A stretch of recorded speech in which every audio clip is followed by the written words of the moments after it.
ఆషాఢమాసం బోనాల ఉత్సవాలు పురస్కరించుకుని శ్రీ కాశీ విశ్వనాథ స్వామి దేవాలయం నుంచి పాతబస్తీలోని 23 ఆలయాలకు చెందిన అమ్మవారి ఘటస్థాపన సామూహిక ఊరేగింపు అంగరంగ వైభవంగా సాగింది. ఈ ఊరేగింపులో పోతరాజులు, శివుడి, కాళికాదేవిల వేషధారణలు అందరినీ ఆకట్టుకున్నాయి. ఈ కార్యక్రమానికి ముఖ్య అతిథులుగా హైదరాబాద్ జిల్లా ఇన్ఛార్జ్ మంత్రి పొన్నం ప్రభాకర్, ఎమ్మెల్యే బీర్ల ఐలయ్య హాజరై అమ్మవారి ఘటాలకు స్వాగతం పలికారు.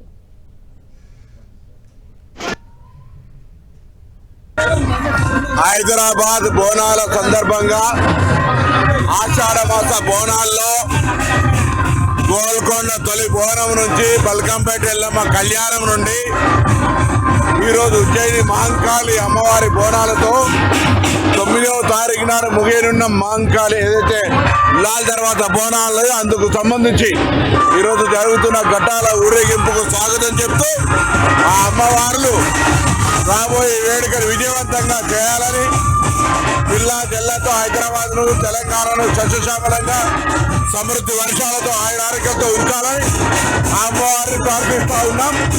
తెలంగాణ సాంప్రదాయం, తెలంగాణ ఆచారం ఆ అమ్మవారి ఆశీర్వాదం అందరిపై ఉండాలని కోరుకుంటారు.